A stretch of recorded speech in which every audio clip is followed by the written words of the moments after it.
E fala também sobre Luiz Henrique, o ex-jogador do Botafogo que está no Zenit, deve ser vendido na metade do ano, caberia no seu time do coração, confirmando a freguesia contra o São Paulo que reclamou de novo da arbitragem. Isso sem falar nas últimas de mercado, bastidores, finanças e outras decisões pelo país. Sem perder tempo, pedir para deixar like, se inscrever no canal e ativar as notificações.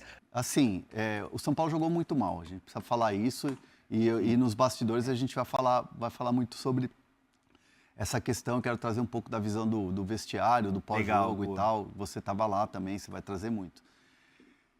Vamos lá, eu vou trazer um pouco mais aqui da minha visão, tá? E eu concordo muito com uma visão interna do São Paulo, que é a seguinte: o São Paulo jogou muito mal. São Paulo deu de presente o primeiro tempo para o Palmeiras. Deu de presente um gol aos 8 minutos, 7 minutos e tal. Mas, aí a gente coloca uma questão que é importante.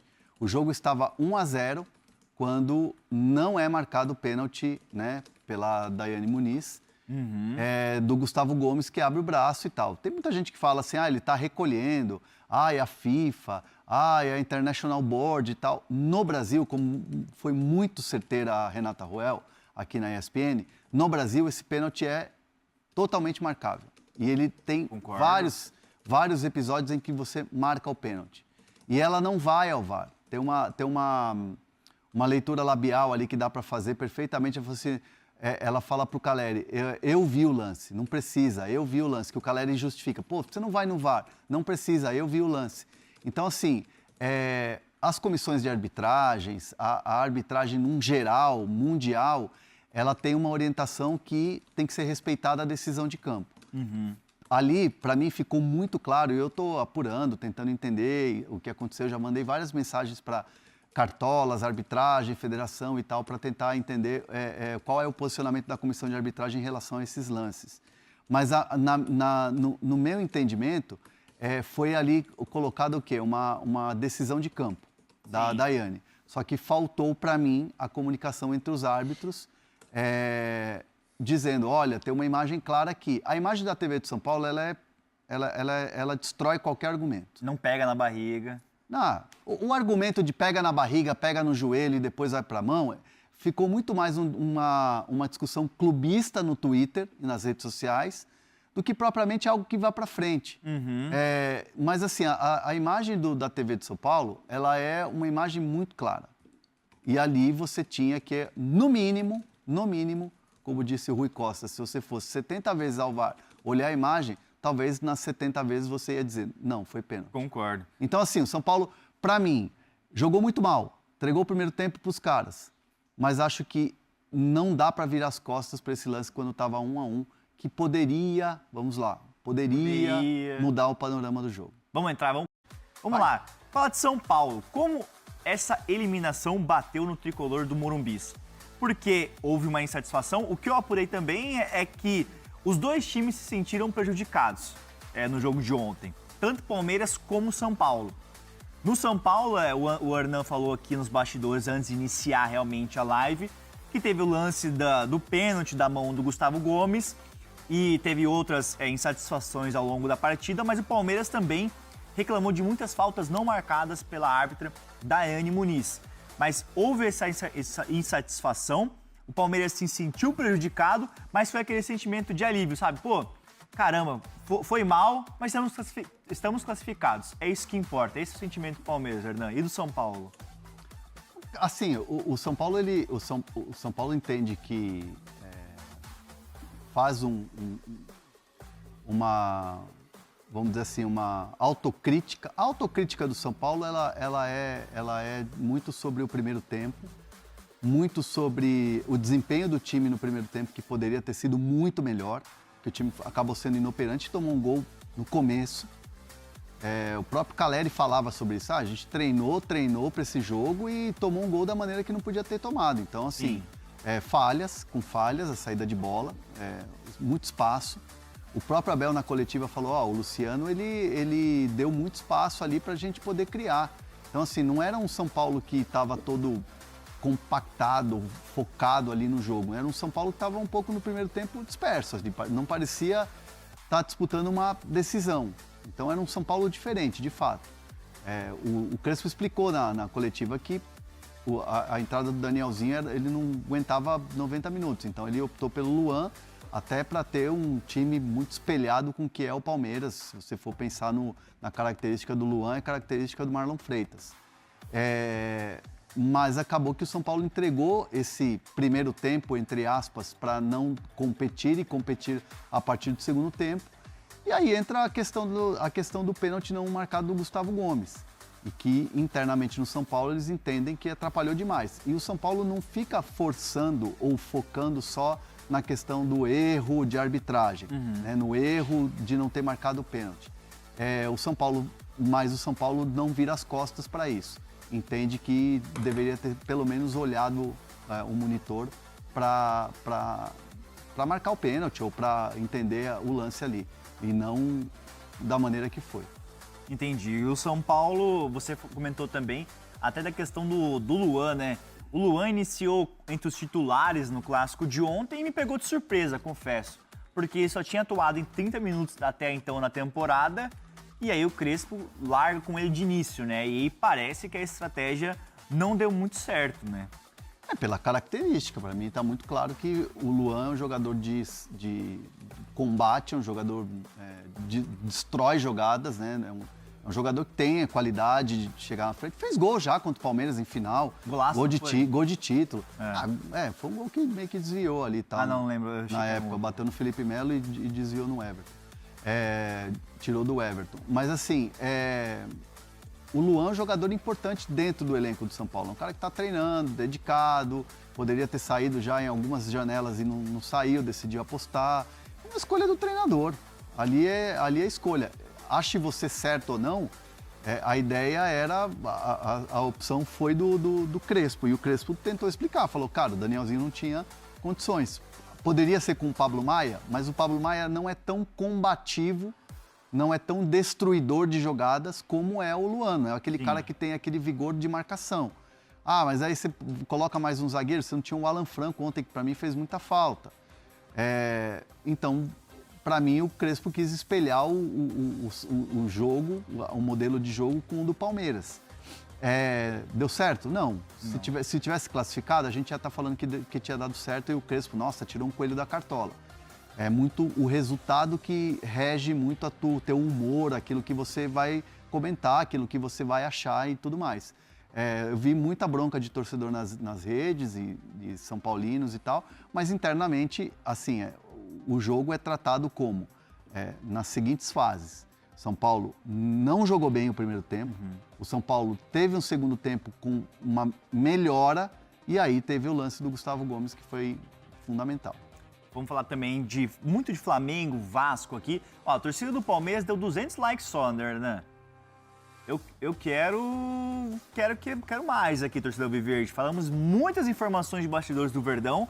E aí eu quero te perguntar, Andernan, a sua opinião ali, você achou pênalti? Aqui não é um programa de opinião, de informação. Fala Fonte é isso. Mas o que você achou ali? E até Renato Ruel, aqui comentarista de arbitragem, falou que foi pênalti, né? Essa é a discussão que você ouviu também ali? Tem a imagem essa imagem aí, ela é boa também, mas assim, tem uma imagem que o São Paulo publicou, né? Que é da TV do São Paulo. Que ela é bem na lateral do campo ali, onde o Lucas faz o cruzamento, né? Tenta fazer o cruzamento e o Gustavo Gomes está com o braço aberto. Mas ele está recolhendo. E aí fica uma discussão muito clubista, né? Quem é a favor do Palmeiras, quem é palmeirense... Eu digo de torcida, tá? Sim. Fica uma discussão clubista. Torcida do Palmeiras acha que não foi. Olha lá, essa imagem que eu me referi, ó, que é uma imagem da TV de São Paulo. Ó. Ela foi compartilhada nas redes sociais pelo executivo Rui Costa e até pelo diretor de comunicação. Todo mundo repercutiu ali de São Paulo, né? Publicou isso aí. E é uma imagem... Porque assim, começou depois uma teoria nas redes sociais de que as imagens de quem transmitiu o jogo dava a sensação de que batia primeiro na barriga do Gustavo Gomes porque mexeu a camisa. Aí depois uma outra imagem que, nossa, bate na coxa, bate na barriga e depois bate na mão, então não é pênalti. E essa imagem, ela destrói qualquer tipo de argumento nesse sentido, né? Ela bate na mão, o Gustavo Gomes está com o braço aberto, então o mínimo tinha que ser um VAR, né? essa coisa de recolher é muito no sentido de, tipo, quando ele vê que tá em cima para bater no braço, ele dá uma recolhida, mas ele tá com o movimento já aberto ali. Tem gente que vai interpretar que foi pênalti, tem gente que vai interpretar que não. Eu fico muito com a opinião da Renata Ruel, que ela fala que isso no Brasil normalmente é marcado pênalti. Em outras ligas, em outras culturas de futebol diferentes e tal, tipo, poderia ser que isso não seria marcado. Mas estando 1-1 ali, imagina, São Paulo faz o gol, 1-1, o São Paulo bate muito nessa tecla. E o papo ontem foi muito esse, pós-jogo, né, dentro do São Paulo, de que prejudicou porque poderia ter mudado a história do jogo. Concordo. Poderia. O Palmeiras poderia estar 1-1, o Palmeiras poderia ter acelerado o jogo e ter feito 5-1. Uhum. Mas assim, a discussão não é essa. A discussão é por que não olhou no monitor. Concordo. E é até engraçado porque tem um bastidor que estava assistindo o jogo ali. O Abel Ferreira, ele estava até de uma maneira quieto, orientando o time normal, sem dar aquela explosão que ele tem na beira do gramado, sabe? Até os 40 minutos do primeiro tempo. Depois disso, quando as faltas ao Palmeiras não começaram a ser marcadas, sabe? Aquelas faltas no meio de campo ali, empurrões, e aí ele começou a explodir, começou a esquentar, porque ele estava quieto, estava só orientando. Quando o Palmeiras marca o primeiro gol, ele e a comissão técnica fizeram um gesto, por exemplo, vai, continua, vamos, quero mais gols. Só que aí ele estava quieto, agachando, ajoelhando, aquela pose de costume dele. Mas quando as faltas não começaram a ser marcadas, e aí que o negócio explodiu. E aí o Palmeiras se inflou e ficou muito incomodado. Mas Hora de falar sobre o outro lado do clássico, o São Paulo na bronca com a arbitragem de Daiane Muniz e suas assistentes. Tudo porque o São Paulo, quando perdia por 1-0 no início do segundo tempo, teve um pênalti a seu favor não marcado. Lucas chuta a bola, que bate no braço esquerdo do Gustavo Gomes, o braço estava bem aberto. A Daiane disse que viu o lance, o árbitro de vídeo não a chamou e o jogo continuou. Na sequência, o Palmeiras fez 2-0, gol do Flaco Lopes. E com a vantagem de 2-0, o pênalti marcado pela Daiane, de um braço do Marlon Freitas no rosto do Lucas Ramon, esse pênalti teve pouco efeito, o Caleri até diminuiu a vantagem palmeirense, mas a verdade é que o São Paulo não teve força para buscar o gol do empate. Se o pênalti, na visão do São Paulo, o primeiro do Gustavo Gomes, tivesse sido marcado, 1-1 certamente interferiria no resultado do jogo. Importante registrar que Hernan Crespo, ainda dentro de campo, falava que é sempre assim, que o São Paulo sempre tem problemas de arbitragem quando enfrenta o Palmeiras. Rui Costa, executivo de futebol, e outros jogadores foram no mesmo caminho reclamando dessa dificuldade em ter marcações a seu favor nos confrontos contra o Verdão. Você acha coincidência? Há uma perseguição contra o São Paulo? O Palmeiras tem sido mais beneficiado do que prejudicado nos duelos contra o Tricolor? Use o espaço para comentário e registra a sua opinião, beleza? Hora de informação importante, Luiz Henrique, atacante da seleção brasileira e ex-jogador do Botafogo, deve ser negociado pelo Zenit na metade do ano. A verdade é que o investimento de 33 milhões de euros feito pelo Zenit para a compra do atleta junto ao Botafogo até aqui não se justificou. Não dá para dizer que o Luiz Henrique está brilhando por lá. Pelo contrário, são 18 jogos, 3 gols e 2 assistências. Um detalhe importante, os 2 dos 3 gols marcados foram nas 2 últimas partidas, uma delas em que ele sai do banco de reservas. O Luiz Henrique, na penúltima partida do Zenit, faz o gol e acaba sendo substituído no início do segundo tempo. Ele começa o último jogo na condição de reserva, entra no finalzinho para marcar o gol da vitória contra o Baltica. A chegada, por exemplo, de John, contratado do Red Bull Bragantino, diminuiu um pouquinho do espaço do Luiz Henrique. E hoje, os principais brasileiros do time são o Wendel, que já foi pretendido por vários clubes brasileiros, entre eles Flamengo, Fluminense, Botafogo e Palmeiras, o John, que acabou de ser contratado, e em especial o Pedrinho, jogador formado na base do Corinthians. Não confunda o Pedrinho que jogou no Atlético. Me refiro ao Pedro, que foi negociado com o Zenit naquela transferência que trouxe o Yuri Alberto para o Parque São Jorge. Importante registrar que são vários os brasileiros que atuam no Zenit. Nessa última partida contra o Baltica que eu citei, foram 7 brasileiros em campo, 6 titulares e o Luiz Henrique que entrou no decorrer da partida. A tendência é que o Luiz Henrique e o Nino sejam vendidos na metade do ano, mas não esperem por fáceis negociações ou por valores baixos. O Zenit costuma dificultar até transferências de atletas em baixa, como foi o caso do Gerson para o Cruzeiro. E o Palmeiras é finalista do Campeonato Paulista pela 7ª vez consecutiva. Na noite desse domingo venceu o São Paulo por 2-1, chegou a abrir 2-0, levou o gol do 2-1 e se classificou para a decisão. São 11 jogos sem derrota para o grande rival. Palmeiras que terá na decisão o Novo Horizontino, partida de ida na casa do Palmeiras, partida de volta em Novo Horizonte. Jogo de ida na quarta, jogo de volta no domingo. Novo Horizontino joga a segunda e decisiva partida em casa por ter melhor campanha. Palmeiras e Novo Horizontino terminaram a semifinal com 22 pontos cada, mas o saldo de gols do Novo Horizontino é melhor. Importante registrar que nesses 11 jogos sem perder do Palmeiras para o São Paulo são 7 vitórias e 4 empates, sendo 5 vitórias consecutivas. Você deve estar se perguntando, Nicola, onde é que vai ser o jogo de ida na quarta-feira? Houve enorme esforço da Soccer Grass e também da W Torre para que o estádio do Allianz Parque esteja à disposição. Se o jogo do Palmeiras fosse domingo, como mandante, daria para cravar que o Allianz Parque receberia a partida. Definição precisa acontecer nesta segunda-feira, durante reunião no Conselho Técnico da Federação Paulista.